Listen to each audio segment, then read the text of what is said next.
বন্ধুরা, সমীক্ষা বলছে বিজেপি আসছে প্রথম রাউন্ডে 125+। তৃণমূলের সুপড়া সাফ, দেখুন ভেতরের ফাইনাল রিপোর্ট। আপনাদের প্রথমেই জানিয়ে রাখি, পশ্চিমবাংলার প্রথম দফার যে নির্বাচন, সেই নির্বাচন কমপ্লিট হয়ে গেছে। নির্বাচন কমিশন যেভাবে ভোট করিয়েছে, তাদের সমস্ত প্ল্যানিং, সমস্ত যে প্লট তারা তৈরি করেছিল এবারে নির্বাচনে, তাদের একাধিক বিধিনিষেধ থেকে শুরু করে সমস্ত প্ল্যানিং প্রত্যেকটা সুপারহিট হয়েছে।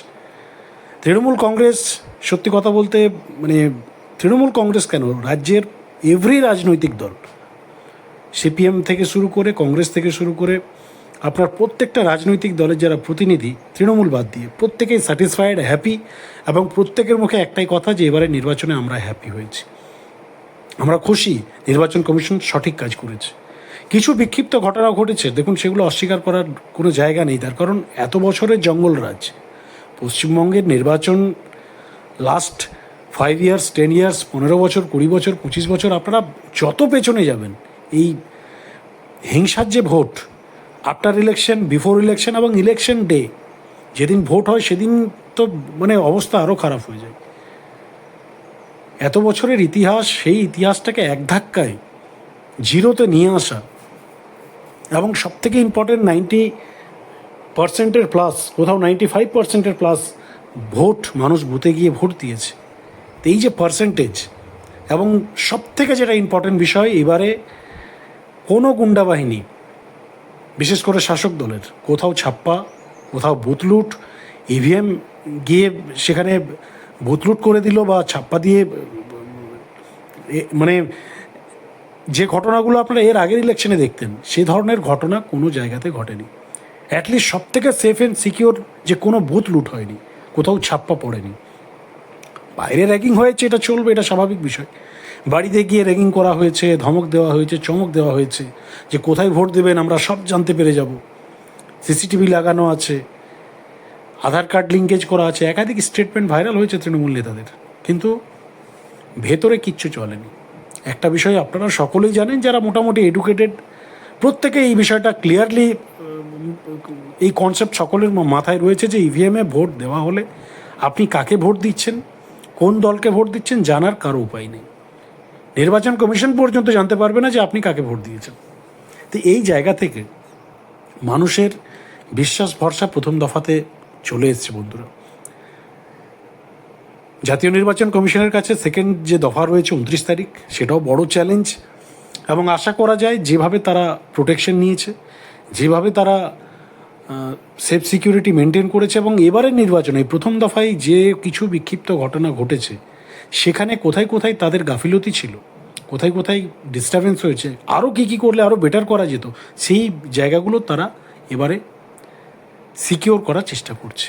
অর্থাৎ আশা করতে পারেন যে সেকেন্ড যে নির্বাচন রয়েছে 29 তারিখ, সেটা আরও সেফ অ্যান্ড সিকিউর হবে। এবং এই যে 125-এর কথা বলা হচ্ছে, বিজেপি 125, শুভেন্দু অধিকারীর স্টেটমেন্ট, আমাদের নয়, শুভেন্দু অধিকারীর বক্তব্য, যে প্রথম দফাতে 125+ বিজেপি অলরেডি হিট করে গেছে। যদিও শাসক দলের পক্ষ থেকেও একাধিক স্টেটমেন্ট এসছে। অভিষেক বন্দ্যোপাধ্যায় বলেছে সেঞ্চুরি পার করে গেছে তৃণমূল কংগ্রেস, আরও কিছু কিছু নেতা বলেছে, কুণাল ঘোষ যেমন বলেছে, মুখপাত্র, 125 থেকে 135 পর্যন্ত ঢুকে গেছে তৃণমূল কংগ্রেস। আবার তৃণমূল কংগ্রেসেরই আরেকজন বড় নেতা, পোড় খাওয়া রাজনৈতিক নেতা অনুব্রত মণ্ডল, তার বক্তব্য যেভাবে ভোট হলো এই প্রথম দফাতে, আমি প্রথমে বলেছিলাম 125-35, কিন্তু যা ভোট হয়েছে তাতে মনে হচ্ছে তৃণমূল কংগ্রেস 15টা আসনও পাবে না। কিন্তু ডিজিটাল সার্ভে, মানুষের বক্তব্য, রাজ্য জুড়ে যে হাওয়া, এই হাওয়া, আমাদের কাছে বেশ কিছু সার্ভে রিপোর্ট এসছে, এই সমস্ত গ্রাফিং দেখার পর আমরা যেটা বুঝতে পারছি, হাওয়া কিন্তু বন্ধুরা আছে পরিবর্তনের। মানুষ চেঞ্জ চাইছে, মানুষ আপগ্রেড চাইছে, মানুষ পরিবর্তন চাইছে। এবং এবারের নির্বাচনের যে রেজাল্ট, 2 নম্বরই হওয়ার কোনো জায়গা নেই। অনেকে বলছেন যে কাউন্টিংয়ে হয়তো গোলমাল হতে পারে, কাউন্টিংয়ে গোলমালের কোনো সিস্টেম নেই এবারে। ছাপ্পা ভোট কোথাও পড়েনি।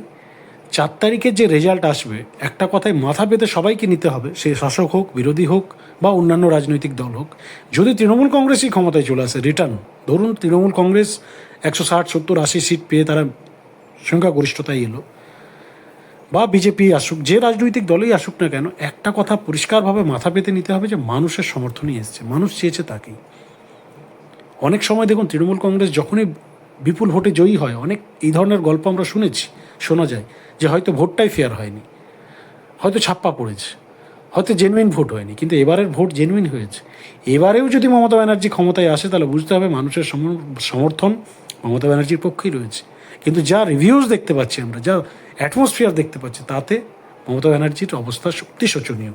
বাকিটা সময় বলবে। আপনাদের প্রতিক্রিয়া, রিয়েকশন লিখে জানাবেন কমেন্ট সেকশনে, এবং অবশ্যই আমাদের এই রিলেটেড আরও বিস্তারিত আপডেট আসছে আমাদের চ্যানেলে। নতুন থাকলে অবশ্যই চ্যানেলটিকে সাবস্ক্রাইব করে রাখুন। ধন্যবাদ।